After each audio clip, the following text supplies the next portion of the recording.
Welcome back. I'm Tyler, you're watching Scarfing Scarves, and welcome to the 5th installment of Last Week Lolita News. At the top of the segment, Alice and the Pirates went full-blown Harry Potter with their soon-to-be-released mouthful of the Wizards game platform, the Steam Engine, and the Town Phantom in the fog. Inquiries into whether or not the designers were serious about the name have met with hysterical sobbing on the other end, and while the public might be worried about their sanity, authorities on the mental health of long-winded Japanese women suggest we give them space in this crucial time of spring releases. The pressure is surely getting to them, and considering their competition's penchant for overloading the market, it was only a matter of time until something snapped. Granted, going off the deep end usually doesn't entail verbose displays of Pottermania, but at least we'll have someone to point fingers at when Closet of Frills is shot to Hogwarts hell. Moving on to social news, increasingly infamous Facebook group Rufflechat apparently can't be left alone for 2 days now without descending into a pit of seething hysteria. The bitch fit began with the atomic bomb topic of whether or not Lolita fashion was considered cultural appropriation, before swiftly swerving into territory that even Jerry Springer would pause on touching. White people braiding or dreading their hair was confirmed to be directly responsible for the mass incarceration and murder of African Americans.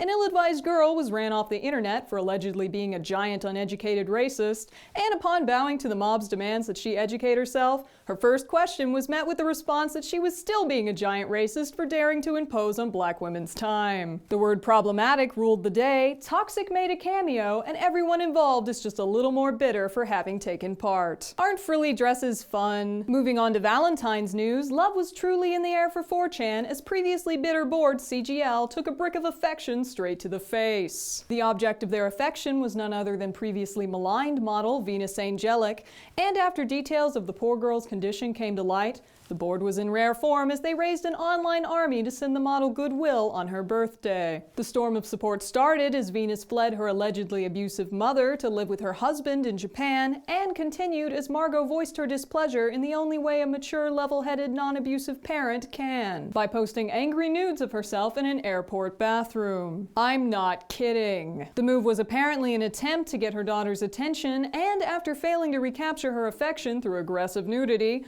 Margot settled for simultaneously disowning her while accusing Venus of everything from asexual over-photoshopped alcoholism to eating disordered Asperger-ridden animal abuse. Because apparently 3-year-olds should be held entirely responsible for random hamster deaths, and tormenting girls who accidentally drop their dogs is every mother's sacred duty. Word on the street is that she's headed for Mother of the Year. Oh, God damn it! Meanwhile, in news that won't make you want to swallow bleach out of self-defense, Angelic Pretty caused a stir in petticoats everywhere by finally announcing the release date for Baked Sweets Parade. The battle is set to start this Saturday, Japan time, and word has it that the world infrastructure is bracing itself for the most vicious battle for a flavorless food product since the invention of diet water. The lack of substance is said to be responsible for its popularity as bikini season approaches, and experts say this pale excuse for melty cream donuts is the perfect thing to titillate dieters while absolutely ensuring they will never know the true joy of being alive. Efforts to rename the series Donuts on a Diet are currently underway and will continue after the streets are cleared of casualties. Police recommend you bar your doors until the squeeing ceases. As that about wraps up the week, we return to that website everyone loves to hate in a bit called What the Fuh Lace Market. The premise is simple. I browse here,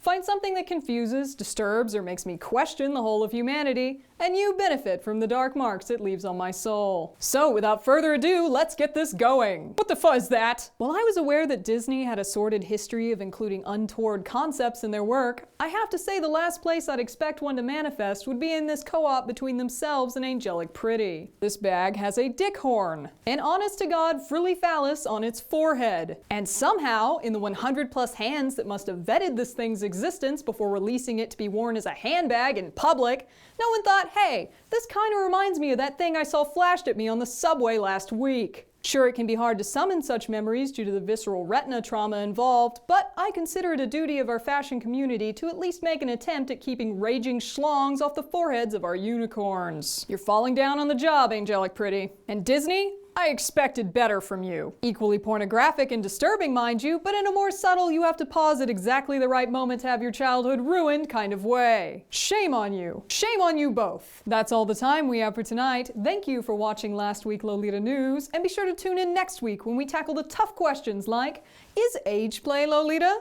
Are Dickicorns a thing now? And why oh why can't Lolitas just be lovelies? More on this show's shameless descent into debauchery and hell next time on Last Week Lolita News. This has been Tyler, you've been watching Scarfing Scarves, and I'll catch you next time.